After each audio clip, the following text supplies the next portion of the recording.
നിങ്ങൾ നോക്കിക്കേ. അപ്പം ഓട്ടോമാറ്റിക് വണ്ടി ഡ്രൈവ് ചെയ്യാന്ന് പറഞ്ഞാൽ ശരിക്കും പറഞ്ഞാൽ വളരെ സുഖകരമായിട്ടുള്ളൊരു കാര്യമാണ്. നമുക്ക് ശരിക്കും പറഞ്ഞാൽ ഒരുപാട് പണിയെടുക്കണ്ട. ആക്സിലറേഷൻ, ബ്രേക്ക് ആക്സിലറേഷൻ, ഇത് മാത്രം കൺട്രോൾ ചെയ്താൽ മതി. നിങ്ങളെ ഞാനൊരു സംഭവം കാണിച്ചു തരാം. ഇപ്പം നമ്മുടെ വണ്ടി ഒരു കയറ്റത്ത് നിൽക്കുകയാണ്. ഓക്കെ, ഇവിടെ നിങ്ങൾ നോക്കുക, ഞാൻ ബ്രേക്കിൽ നിന്ന് പൂർണ്ണമായിട്ട് കാലെടുക്കാൻ പോവാണ്. വണ്ടി ഇവിടെ എത്ര നേരം ഹോൾഡ് ചെയ്ത് പിടിക്കുന്നുണ്ടെന്ന് നിങ്ങൾ നോക്കുക. കുറച്ച് പോലും ബാക്കിലേക്ക് പോവില്ല. ഞാൻ ബ്രേക്കിൽ നിന്ന് എടുത്തു. ഹലോ ഫ്രണ്ട്സ്, എല്ലാവർക്കും നമസ്കാരം. എല്ലാവർക്കും വീണ്ടും പുതിയൊരു വീഡിയോയിലേക്ക് സ്വാഗതം. ഞാൻ ഗുഡ്സൺ കട്ടപ്പന. ഇന്ന് ഞാൻ വന്നേക്കുന്നത് നമ്മുടെ പുതിയ സ്വിഫ്റ്റിൻ്റെ ഒരു യൂസർ റിവ്യൂ ആയിട്ടാണ്. സ്വിഫ്റ്റിൻ്റെ 2024 മോഡൽ AMT ആണ്. ZXA+ ആണ്, ടോപ്പ് എൻഡ് വേരിയൻ്റാണ്. ഞാൻ ഈ ഒരു വീഡിയോ ചെയ്യുന്നതിന് ഏറ്റവും പ്രധാനപ്പെട്ട ഒരു റീസൺ എന്ന് പറയുന്നത്, ഇപ്പോൾ ഒരുപാട് പേര് സ്വിഫ്റ്റ് എടുക്കാനായിട്ട് ആഗ്രഹിക്കുന്നുണ്ട്. അപ്പോൾ ഒരു യൂസറിൻ്റെ റിവ്യൂ കേട്ടിട്ട് ഒരു വാഹനം സെലക്ട് ചെയ്യുകയാണെന്നുണ്ടെങ്കിൽ നമുക്കത് മേടിക്കണോ വേണ്ടയോ, വാഹനം മേടിച്ച് കഴിയുമ്പോൾ എന്തൊക്കെ കാര്യങ്ങളാണ് നമ്മൾ പ്രധാനമായിട്ട് ശ്രദ്ധിക്കേണ്ടതെന്നുള്ളതൊക്കെ നമുക്കൊരു ഐഡിയ ലഭിക്കും. അപ്പോൾ അതിനുവേണ്ടി ആണ് ഈ ഒരു വീഡിയോ ഇന്ന് നിങ്ങളുമായിട്ട് പങ്കുവെക്കുന്നത്. അതിന് നമ്മുടെ സബ്സ്ക്രൈബറിൽ ഒരാളായിട്ടുള്ള എൻ്റെ ഒരു സുഹൃത്ത് ഇവിടെ വന്നിട്ടുണ്ട്, റെജിച്ചേട്ടൻ. ഞാൻ അദ്ദേഹത്തെ ഈ ചാനലിലേക്ക് സ്വാഗതം ചെയ്യുന്നു. റെജിച്ചേട്ടാ വാ. ഇത് റെജിച്ചേട്ടൻ നമ്മുടെ സബ്സ്ക്രൈബറാണ്, നമ്മുടെ വീഡിയോകളൊക്കെ സ്ഥിരമായിട്ട് കാണുന്ന ആളാണ്. ഇപ്പോൾ അദ്ദേഹം കട്ടപ്പന വന്നപ്പോഴത്തേന് ഇങ്ങനെ ഒരു വീഡിയോ ഷൂട്ട് ചെയ്യാമെന്ന് കരുതിയതാണ്. റെജിച്ചേട്ടാ, എന്തുകൊണ്ടാണ് ഈ ഒരു വാഹനം എടുക്കാനായിട്ട്? ഇപ്പോൾ ലേറ്റസ്റ്റ് ഇറങ്ങിയ വണ്ടി, പിന്നെ കാണാൻ ലുക്കുണ്ട് വണ്ടി, പിന്നെ ഓടിക്കാൻ സ്മൂത്താണ്, ഓട്ടോമാറ്റിക് മാനുവൽ. അതുകൊണ്ട് ഞാൻ എൻ്റെ വാഗനാറായിരുന്നത് എടുത്തിട്ടൊരു 6 മാസമായി. ഞാൻ ചേഞ്ച് ചെയ്ത് ഇപ്പോൾ ഇറങ്ങിയപ്പോൾ ചേഞ്ച് ചെയ്തെടുത്താണ്. ഇത് ഉള്ളതിൽ ഏറ്റവും ടോപ്പ് എൻഡ് വേരിയന്റ് അല്ലേ? ഓക്കെ. എത്ര വില എന്നായി? ഇത് സ്റ്റാർട്ടിംഗ് വില 11 lakh. 11 ലക്ഷം രൂപ അടുത്ത് ആയിട്ടുണ്ടല്ലേ? എങ്ങനെയുണ്ട് വണ്ടി? ഞാൻ 3 വർഷമായുള്ളൂ. പക്ഷെ ഞാൻ ഒരു ലോങ് ട്രിപ്പ് പോയിട്ടുണ്ട്, പോയായിരുന്നു. കുഴപ്പമില്ല, സ്മൂത്ത് ഓടിക്കാനും എല്ലാത്തിനും അത്യാവശ്യം വലിയ ഒരു പ്രശ്നമില്ല. ഓക്കെ. ഇപ്പോൾ ഈ പുതിയ വാഹനത്തിന് ഏറ്റവും പ്രധാനപ്പെട്ട ഒരു പ്രത്യേകത പറയുന്നത്, വാഹനത്തിൻ്റെ ബോഡി കുറച്ചും കൂടെ നല്ലതാണെന്നുള്ളൊരു അഭിപ്രായം പൊതുവെ പറയുന്നുണ്ടല്ലേ? ഓക്കെ. ശരിയാണ്, ഒരുപാട് മാറ്റങ്ങൾ വന്നിട്ടുണ്ടല്ലേ? ഓക്കെ. ഒരു സാധാരണ ഫാമിലിക്ക് എടുക്കാൻ പറ്റിയ ഒരു വണ്ടിയാണ്. നമ്മൾ നേരത്തെ എയർ ബാഗ് ഉണ്ട്, സീറ്റിനകത്ത് എയർ ബാഗ്. ഒരു കാര്യം, നമ്മൾ വെളിയിൽ നിന്ന് സീറ്റ് കവർ ഇടാൻ പാടില്ല വണ്ടി. സീറ്റിനകത്ത് എയർ ബാഗ് ഉണ്ട്, വെളിയിൽ നിന്ന് നമുക്ക് സീറ്റ് കവർ ഇടാനായിട്ട് പാടില്ല, ചെയ്യാൻ പാടില്ല. ഓക്കെ. അതുകൊണ്ട് സീറ്റ് അത് ചെക്ക് ഓപ്പൺ ചെയ്താൽ അറിയാൻ പറ്റും സീറ്റ് കവർ അങ്ങനെ ഇട്ടേക്കണേ. നമ്മൾ വേറെ വണ്ടിക്കൊക്കെ എടുത്ത സീറ്റ് കവർ മൊത്തം നമ്മളെ ഡിസൈൻ ചെയ്തില്ലേ, അത് ചെയ്യാൻ പറ്റില്ല. ഓടിച്ചിട്ട് എങ്ങനെയുണ്ട്? ഓടിച്ചിട്ട് നല്ല വണ്ടി. ഹിൽ ഹോൾഡ് അസിസ്റ്റ് ഉണ്ടല്ലേ? അത് അത്യാവശ്യം 3-4 സെക്കൻഡ് നമുക്ക് ഹോൾഡ് ചെയ്ത് പിടിക്കാനായിട്ട് വേണം. പ്രത്യേകിച്ച് ഡ്രൈവിംഗ് പഠിക്കുന്നവരെ സംബന്ധിച്ച് കയറ്റത്തെടുക്കുന്ന ഒരു വിഷയം വന്നു ഒരു കുഴപ്പമില്ല. ഓക്കെ. ഞാനത് ഇന്നലെ ഡ്രൈവ് ചെയ്ത് നോക്കിയായിരുന്നു. ഇങ്ങനെ ഡ്രൈവ് ചെയ്ത സമയത്ത് ശരിക്കും പറഞ്ഞു കഴിഞ്ഞാൽ ഈ ഹിൽ ഹോൾഡ് അസിസ്റ്റ് ശരിക്കും പറഞ്ഞാൽ നല്ല രീതിയിൽ ഗുണം ചെയ്തു. 3 സെക്കൻഡ് അടുത്ത് ഇത് വാഹനം കയറ്റത്ത് ഹോൾഡ് ചെയ്യുന്നുണ്ട്. അതുകൊണ്ട് പ്രത്യേകിച്ച് ഡ്രൈവിംഗ് പഠിച്ചിട്ട് വാഹനം ഓടിച്ച് ഒരുപാട് ഒരു ശേഷിയില്ലാത്ത ഒരു തുടക്കക്കാർക്ക്, പ്രത്യേകിച്ച് ലേഡീസിനോ ജെൻസിനോ ഒക്കെ ആണെന്നുണ്ടെങ്കിൽ കയറ്റത്ത് വണ്ടി എടുക്കുന്ന ഒരു പ്രശ്നം ഉണ്ടെന്നുണ്ടെങ്കിൽ നിങ്ങൾ പേടിക്കേണ്ട, 100% ഉറപ്പാണ്. വാഹനം നമുക്ക് നല്ല രീതിയിൽ എത്ര വലിയ കയറ്റത്തും എടുക്കാനായിട്ട് കഴിയും. ഞാൻ ഇന്നലെ ഓടിച്ചതിൽ നിന്ന് മനസ്സിലാക്കിയ ഒരു കാര്യമാണ് പറയുന്നത്. ഇനി ഞാൻ വണ്ടിയെ ജസ്റ്റ് ഒന്ന് പരിചയപ്പെടുത്താം. നിങ്ങളെല്ലാവരും വണ്ടിയുടെ ഷേപ്പും കാര്യങ്ങളൊക്കെ കണ്ടിട്ടുണ്ട്, എങ്കിൽ പോലും ജസ്റ്റ് നിങ്ങളൊന്ന് നോക്കുക. ഇതിപ്പോൾ ഡ്യുവൽ ടോണാണ്. നമുക്കിവിടെ ഫ്രണ്ടിലേക്ക് നോക്കുമ്പോൾ പ്രധാനമായിട്ട് ഈ ഒരു ഏരിയയിലേക്ക് വന്ന മാറ്റങ്ങളാണ് സ്വിഫ്റ്റിൽ ഇപ്പോൾ വന്നേക്കുന്നത്. അതായത് ഒരു മിനി കൂപ്പറിൻ്റെ ഒരു ഷേപ്പോട് കൂടി ഒരു മാറ്റം നമുക്കിവിടെ കാണാനായിട്ട് കഴിയും. ഇനി മുൻവശത്തേക്ക് വന്നു കഴിഞ്ഞാൽ നമുക്ക് LED ഹെഡ് ലാമ്പ് കാണാനായിട്ട് കഴിയും. ഒപ്പം തന്നെ നമുക്ക് ഈ ഒരു ഭാഗത്തൊരു DRLും കൊടുത്തിട്ടുണ്ട്. ഒപ്പം തന്നെ ഈ ഗ്രില്ലിലേക്ക് നോക്കിക്കഴിഞ്ഞാൽ പിയാനോ ബ്ലാക്ക് ഫിനിഷോട് കൂടിയ ഒരു ഗ്രില്ലാണ് നിങ്ങൾക്ക് ഇവിടെ കാണാനായിട്ട് കഴിയുന്നത്. ഒപ്പം തന്നെ ചെറിയൊരു മാറ്റം ഇതിനകത്ത് ആഡ് ചെയ്തിട്ടുണ്ട്. അപ്പോൾ ഫ്രണ്ടിൽ നോക്കിക്കഴിഞ്ഞാൽ എത്തരത്തിലുള്ള മാറ്റങ്ങൾ നമുക്കിവിടെ കാണാനായിട്ട് കഴിയുന്നു. ഇനി വശങ്ങളിലേക്ക് വരുന്ന സമയത്ത് ചെറിയ മാറ്റങ്ങളേ ഉള്ളൂ. 2450 മില്ലിമീറ്ററാണ് വീൽ ബേസ് വാഹനത്തിന് വന്നേക്കുന്നത്. 15 മില്ലിമീറ്റർ നീളം മൊത്തത്തിൽ വാഹനത്തിന് വന്നിട്ടുണ്ട്. ഒപ്പം തന്നെ 30 മില്ലിമീറ്റർ ഉയരം വർദ്ധിച്ചിട്ടുണ്ട്. എന്നാൽ 40 മില്ലിമീറ്റർ വീതി മൊത്തത്തിൽ കുറഞ്ഞിട്ടുമുണ്ട്. ഇതാണ് വാഹനത്തിൻ്റെ ഷേപ്പിൽ വന്നേക്കുന്ന ഒരു മാറ്റം എന്ന് പറയുന്നത്.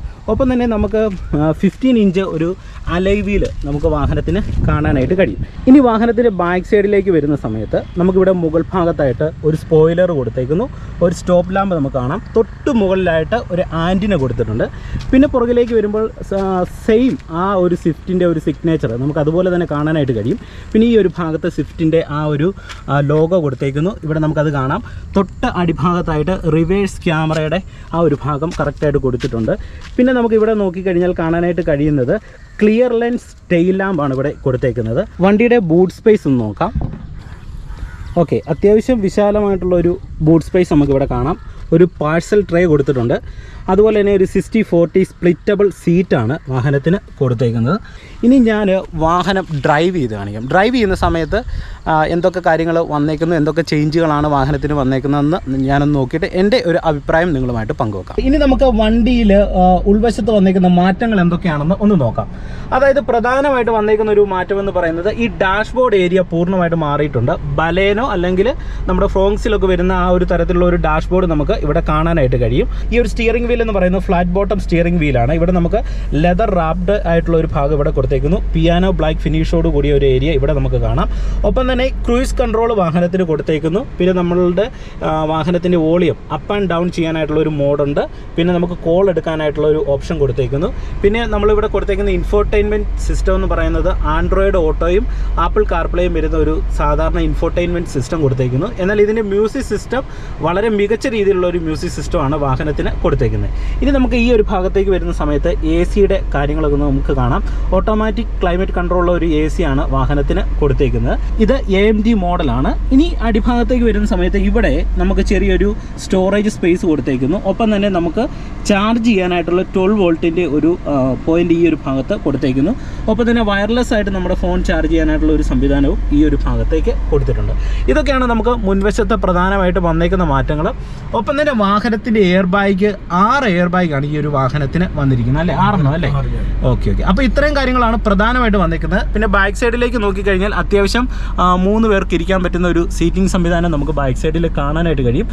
2 ഹെഡ് റെസ്റ്റ് ആണ് ഇപ്പോൾ ബാക്ക് സൈഡ് കൊടുത്തേക്കുന്നത്. അത്യാവശ്യം വലിയ പ്രശ്നമില്ലാത്ത രീതിയിൽ ഒരു ഫാമിലിക്ക് യാത്ര ചെയ്യാൻ പറ്റിയ ഒരു വാഹനം തന്നെയാണ് സ്വിഫ്റ്റ്. ഓക്കെ, ഇനി നമുക്ക് ഡ്രൈവ് ചെയ്ത് നോക്കാം. ശരിക്കും പറഞ്ഞാൽ ഓട്ടോമാറ്റിക് കാർ ഓടിക്കാനായിട്ട് ആഗ്രഹമുള്ളവർക്ക് ഇതിനകത്തുനിന്ന് ചെറിയൊരു ട്യൂട്ടോറിയലും കൂടെ നിങ്ങൾക്ക് ലഭിക്കുന്നതാണ്. നിങ്ങൾ ഒന്ന് ശ്രദ്ധിച്ച് കാണുക. ഓക്കെ, നമ്മൾ സാധാരണ വണ്ടി സ്റ്റാർട്ട് ചെയ്യുന്ന സമയത്ത് ബ്രേക്കിൽ എപ്പോഴും കാല് വെക്കാനായിട്ട് ശ്രമിക്കണം. ഓട്ടോമാറ്റിക് വണ്ടികളിൽ പ്രത്യേകിച്ച് നമ്മളത് ശ്രദ്ധിക്കുക. ബ്രേക്കിലേക്ക് കാല് വെക്കുന്നു. നമ്മളുടെ വാഹനത്തിന് 3 മോഡുകളുണ്ട്. അതായത് ഇപ്പം റിവേഴ്സ് മോഡിലേക്ക് വരുന്നു, ഇത് ന്യൂട്രലിലേക്ക് വരുന്നു, താഴോട്ടിട്ടാൽ ഡ്രൈവ് വരും. അതാണ് ഇതിന് 3 മോഡെന്ന് പറയുന്നത്. അപ്പം നമ്മൾ ജസ്റ്റ് ന്യൂട്രൽ മോഡിലേക്ക് ലിവർ ആക്കുക. ശേഷം എന്ത് ചെയ്യുന്നു, ഇവിടെ എൻജിൻ സ്റ്റാർട്ട് സ്റ്റോപ്പ് ബട്ടൺ കൊടുത്തിട്ടുണ്ട്. അത് ജസ്റ്റ് ഒന്ന് പ്രസ് ചെയ്യുക. ഓക്കെ, ഇപ്പോൾ വണ്ടിയുടെ engine start stop button just ഒന്ന് പ്രസ് ചെയ്യുന്നു. അപ്പോൾ നമ്മൾ എന്ത് ചെയ്യുന്നു, വീണ്ടും ഒന്നുകൂടെ ഞെക്കുന്നു. അപ്പോൾ നമ്മുടെ മീറ്റർ കൺസോളിലെ ലൈറ്റ് തെളിഞ്ഞു. വാഹനം ഇപ്പം നിലവിൽ സ്റ്റാർട്ടായിട്ടുണ്ട്. ഓക്കെ, ഇനി സ്റ്റാർട്ടായതിന് ശേഷം ഇപ്പം എപ്പോഴും ഈ വണ്ടിയുടെ ഒക്കെ ഒരു പ്രത്യേകത എന്ന് പറഞ്ഞാൽ ന്യൂട്രൽ മോഡിലേ വണ്ടി സ്റ്റാർട്ടാകത്തുള്ളൂ. ഇപ്പം നമുക്കിവിടെ ന്യൂട്രൽ മോഡിലാണ് കിടക്കുന്നതിൻ്റെ ഒരു ഇൻഡിക്കേഷൻ നമുക്കിവിടെ കാണാം. ഇനി നമ്മൾ ജസ്റ്റ് ലിവർ പതിയെ താഴോട്ടിട്ട് ഡ്രൈവ് മോഡിലേക്ക് വരും. ഈ ഒരു സമയത്ത് നിങ്ങൾ പ്രധാനമായിട്ട് ശ്രദ്ധിക്കേണ്ടത് ഡ്രൈവ് മോഡിൽ വന്നതിന് ശേഷം മാത്രമേ നമ്മൾ ഹാൻഡ് ബ്രേക്ക് റിലീസ് ചെയ്യാവുള്ളൂ. ഹാൻഡ് ബ്രേക്ക് റിലീസ് ചെയ്യുമ്പോൾ കൈ ഇങ്ങനെ പിടിക്കുക, ജസ്റ്റ് മേളിലേക്ക് വലിക്കുക. അപ്പോൾ ഈ ലോക്ക് ബട്ടൺ അടിയും. ഒരു കാരണവശാൽ ഇങ്ങനെ പിടിച്ച് താഴോട്ട് താക്കരുത്. ഈ സ്വിച്ചിനൊക്കെ കംപ്ലയിൻറ്റ് വരും. ജസ്റ്റ് ഇങ്ങനെ പിടിക്കുക, മേളിലേക്ക് വലിക്കുക, ഇവിടെ ഞെക്കി പിടിക്കുക, വളരെ സോഫ്റ്റായിട്ട് താഴോട്ട് താഴ്ത്തുക. ഓക്കെ, ഇപ്പോൾ ഹാൻഡ് ബ്രേക്ക് റിലീസ് ചെയ്തു. ഇനി മെല്ലെ ബ്രേക്കിൽ നിന്ന് റിലീസ് ചെയ്ത് കഴിഞ്ഞാൽ തന്നെ വണ്ടിക്ക് ഒരു സ്ലോ സ്പീഡ് ഉണ്ട്. കണ്ടോ, വണ്ടി റൺ ചെയ്യുവാണ് ബ്രേക്കിൽ നിന്ന് റിലീസ് ചെയ്തപ്പം. ഇപ്പം ഞാൻ വീണ്ടും ബ്രേക്കിൽ കാല് വെച്ചു, വീണ്ടും ഞാൻ ബ്രേക്കിൽ നിന്ന് റിലീസ് ചെയ്തപ്പം സ്ലോ സ്പീഡിൽ വണ്ടി ഡ്രൈവ് ആയി. ഇപ്പോൾ ഡ്രൈവ് മോഡിൽ കിടക്കുന്നു. ഇനി നമുക്ക് ജസ്റ്റ് ആവശ്യാനുസരണം ബ്രേക്ക് കൊള്ളിച്ച് ചവിട്ടിയാൽ തന്നെ വണ്ടി സ്ലോ ആകും. വീണ്ടും ബ്രേക്ക് റിലീസ് ചെയ്ത് കഴിഞ്ഞാൽ തന്നെ സ്ലോ സ്പീഡിൽ നമ്മുടെ വാഹനം ഡ്രൈവ് ആയി തുടങ്ങി. ഓക്കെ, നിങ്ങളെ ഞാനൊരു സംഭവം കാണിച്ചു തരാം. ഇപ്പം നമ്മുടെ വണ്ടി ഒരു കയറ്റത്ത് നിൽക്കുകയാണ്. ഓക്കെ, ഡ്രൈവ് മോഡിൽ കിടക്കുകയാണ്.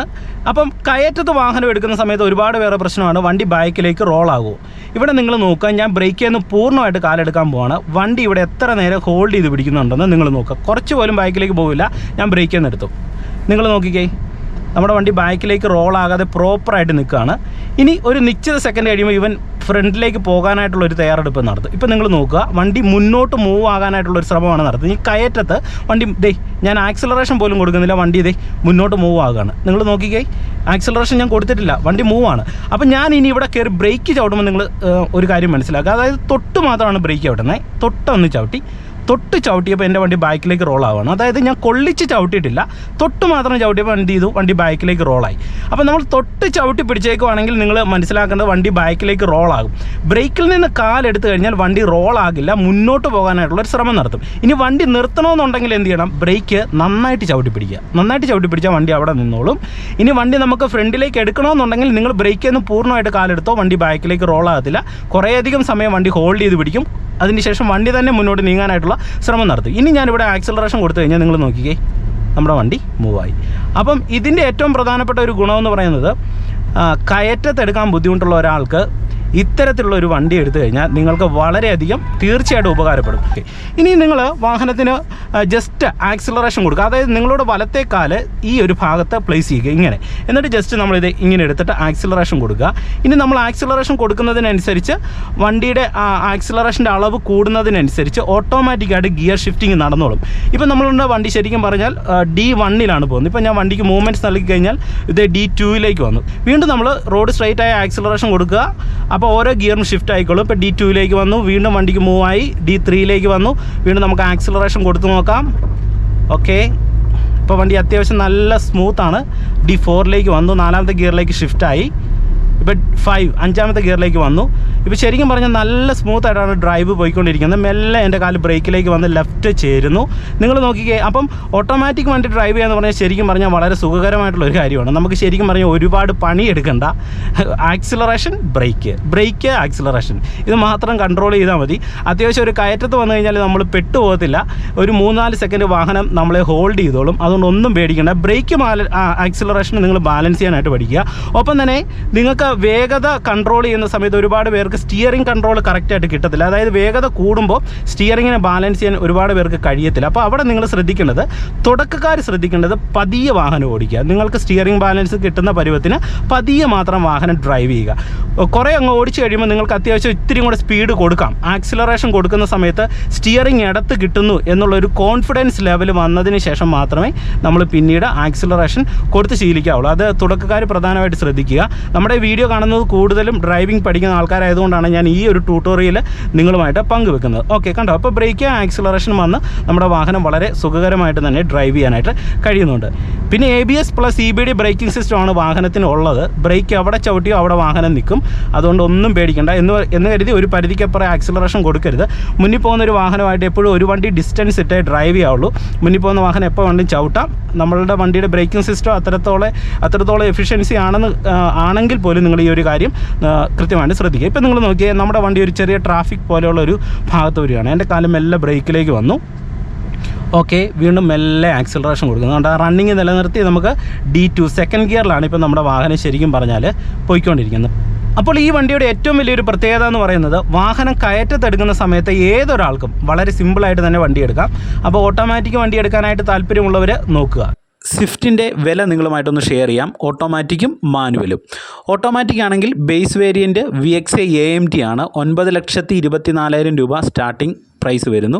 പിന്നെ VXI ഓപ്ഷണൽ AMT വരും 9,58,000 രൂപ. പിന്നെ ZXI AMT 10,43,000 രൂപ. ZXI പ്ലസ് AMT 11,25,000 രൂപ. ZXI plus dual tone AMT വരുമ്പോൾ 11,43,000 രൂപയാണ് അതിൻ്റെ വില വരുന്നത്. ഏറ്റവും ടോപ്പിൻ്റെ ZXI plus dual tone AMT ആണ്.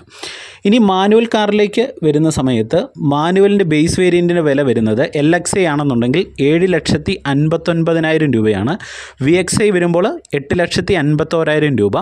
VXI ഓപ്ഷണൽ വരുമ്പോൾ 8,82,000 രൂപ. പിന്നെ ZXI മാനുവൽ വരുമ്പോൾ 9,66,000 രൂപ. പിന്നെ ZXI പ്ലസ് വരുമ്പോൾ 10,46,000 രൂപ. ZXI പ്ലസ് ഡ്യുവൽ ടോൺ വരുമ്പോൾ 10,63,000 രൂപ. Swift automatic mileage 25.75 kilometre. Fuel type petrol. Engine CC 1197. Number of cylinder 3 cylinder. Maximum power 80.46 bhp at 5700 RPM. Maximum torque 111.7 Nm newton metre at 4300 RPM. Seating capacity 5 പേർക്ക്. Boot space 265 litres. Fuel tank capacity 37 litres. Ground clearance വരുന്നത് 163 mm. അപ്പോൾ ഇന്നത്തെ ഒരു video നിങ്ങൾക്ക് തീർച്ചയായിട്ടും ഉപകാരപ്പെട്ടെന്ന് വിശ്വസിക്കുന്നു. Video നിങ്ങൾക്ക് ഇഷ്ടമായെങ്കിൽ തീർച്ചയായിട്ടും മറ്റുള്ളവർക്ക് വീഡിയോ ഒന്ന് ഷെയർ ചെയ്യുക. ചാനൽ സബ്സ്ക്രൈബ് ചെയ്യാത്തുണ്ടെങ്കിൽ ഒന്ന് സബ്സ്ക്രൈബ് ചെയ്തിട്ടേക്കുക. ഒപ്പം ഈ ഒരു വണ്ടി നമുക്ക് ഇത്തരത്തിലുള്ള ഒരു റിവ്യൂവിന് തന്ന നമ്മുടെ റെജി ചേട്ടന് പ്രത്യേക ഒരു നന്ദി പറയുന്നു. അപ്പം വണ്ടി തന്ന റെജി ചേട്ടന് നന്ദി പറഞ്ഞുകൊണ്ട് ഇന്നത്തെ ഒരു വീഡിയോ നിർത്തുന്നു. നന്ദി, നമസ്കാരം.